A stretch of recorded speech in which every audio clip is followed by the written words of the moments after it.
안녕하세요, 상담일기입니다. 오늘은 불안에 관해 이야기하겠습니다. 어릴 적 젊은 부모님의 보호 아래에 친구들과 노는 것이 마냥 즐겁던 시기에는 저녁이 되면 아무 근심 걱정 없이 내일에 대한 기대감으로 잠이 들었던 추억이 있습니다. 하지만 나이가 들어갈수록 누군가를 의지하기보다는 책임지며 살아가야 할 무게가 늘어갈수록, 그리고 삶이란 좌절과 상실을 피해갈 수 없음을 알게 될수록 내일에 대한 기대감보다는 불안감이 늘어나는 건 미래를 알 수 없는 우리에게 어쩌면 당연하고 자연스러운 현상이라고 생각합니다. 그렇다고 불안이 늘어난 삶이 불행한 것은 아닙니다. 불안은 미래를 대비해 준비하는 삶을 살아가게 합니다. 건강에 대한 불안은 운동을 하게 하고, 경제적 불안은 직업적 전문성을 기르게 할 수 있으며, 관계에 대한 불안은 지인들을 소중하게 여기게 하거나 자신의 관계 태도를 돌아보게 할 수 있습니다.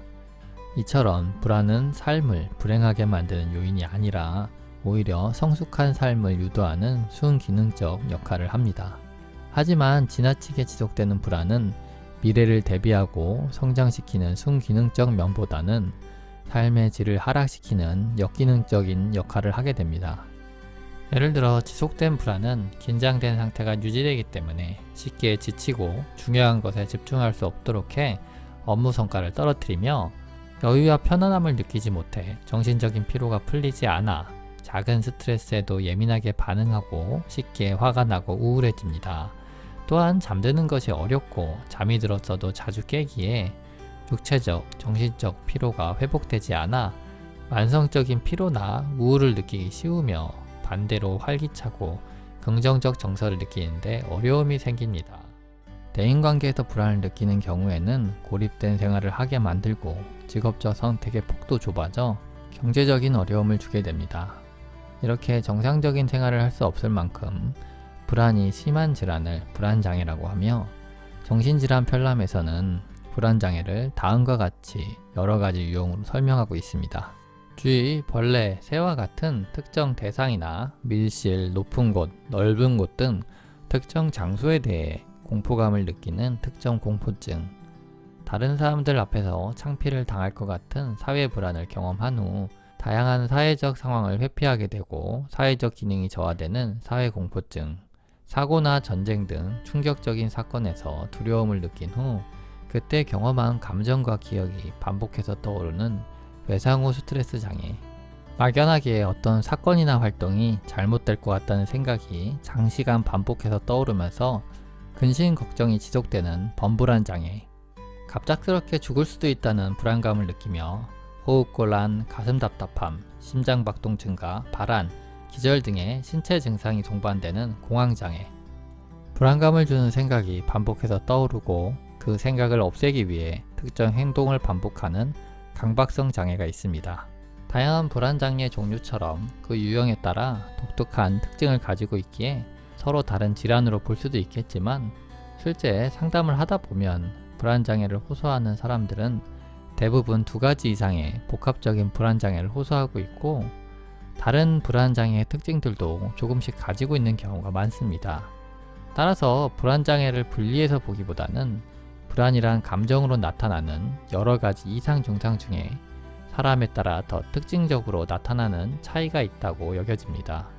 불안장애를 특징별로 분리하지 않고 불안을 증상의 일부로 보는 관점은 정신역동학에서도 나타납니다. 정신역동학에서 불안은 심리적 갈등과 결핍에서 발생한 증상이지 원인이 아닙니다. 따라서 불안에만 초점을 두고 불안을 제거하기 위한 상담을 하지는 않으며, 불안이라는 것은 미래에 대한 상상력으로 위험에 미리 대비하기 위한 기능적인 심리적 작용이지 제거해야 할 부정적 증상이 아니라고 여깁니다.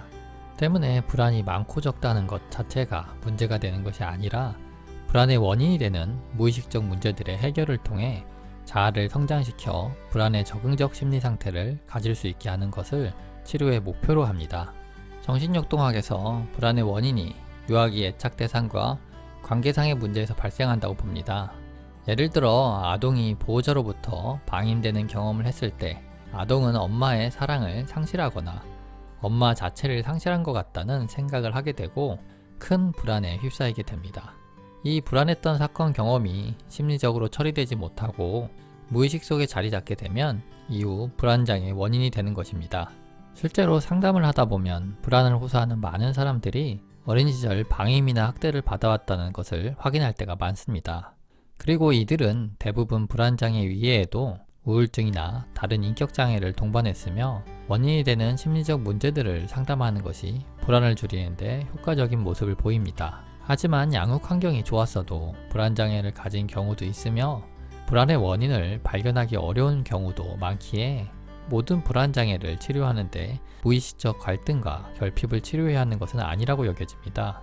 또한 불안의 원인이 되는 다른 심리적 이유가 있다 하더라도 불안이 너무 심해서 정상적인 생활에 큰 어려움을 준다면 불안 자체를 조절하는 방법도 필요한 순간이 많습니다.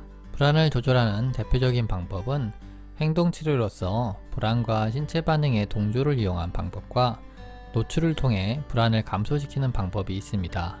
불안과 신체 반응의 동조란 불안은 항상 신체 반응과 함께 나타나고 신체 반응이 없으면 불안이 진정되는 특징을 의미합니다. 불안을 느낄 때 우리의 몸은 위협적인 환경에 노출되었다고 판단하게 되고 경고 신호를 보내게 됩니다. 몸에서는 아드레날린의 분비가 늘어나며 흥분 상태에 돌입합니다. 근육에는 힘이 들어가고 심장은 빠르게 박동하며 호흡이 빨라져 언제든지 싸우거나 도망칠 준비를 합니다. 불안할 때 보이는 신체 반응은 불안장애를 가진 사람들에게는 불안을 과중시키며 죽음에 대한 공포로 이어져 공황장애로 이어지기도 합니다. 하지만 반대로 신체적으로 편안한 상태에서는 불안이 나타나지 않거나 진정되는 효과를 보입니다. 몸을 편안한 상태로 만드는 대표적인 방법으로는 복식 호흡과 근육이완 훈련이 있습니다. 노출을 통한 방법이란 불안을 일으키는 대상이나 상황에 반복해서 노출이 될 때 불안이 감소되는 특징을 이용한 방법입니다.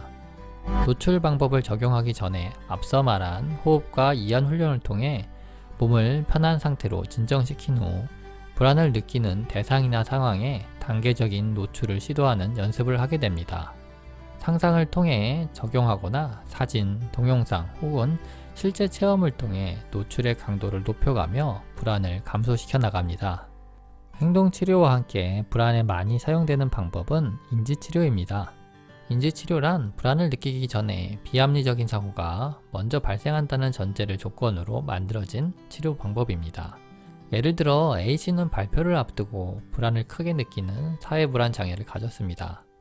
상담을 통해 A씨의 불안에는 내가 발표를 하다가 실수를 하면 사람들이 나를 무시하고 비난할 거야 라는 생각이 전제되어 있음을 발견했고 이 생각을 반박하고 대처하도록 훈련을 받았습니다. A씨는 발표를 앞두고 불안을 느낄 때마다 나는 그동안 발표를 한 후에 특별한 지적을 받은 적이 없어. 갑작스럽게 발표를 못해서 창피를 당할 가능성은 낮아. 내가 발표를 끔찍하게 못한다 해도 대부분의 사람들은 타인의 발표에 관심이 없기 때문에 나를 비난하고 무시할 가능성은 낮아. 나도 다른 사람의 발표가 특별히 기억나는 게 없잖아. 와 같은 생각으로 자신의 비합리적인 생각을 반박하는 것을 통해 불안을 진정시켰습니다.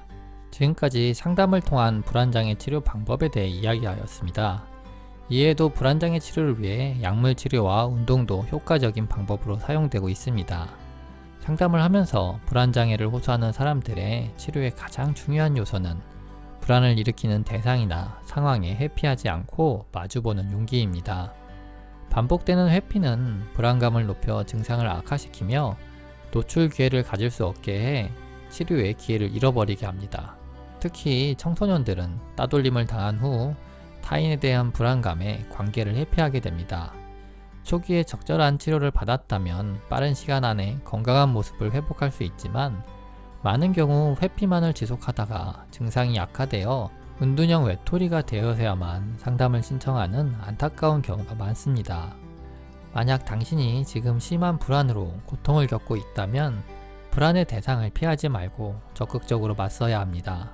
당신의 불안은 특정한 사건이 원인이 될 수도 있고 양육 과정과 같은 긴 시간의 관계 경험을 통해 형성된 성격적인 문제일 수도 있으며 원인 자체를 알 수 없는 유전적 문제일 수도 있습니다.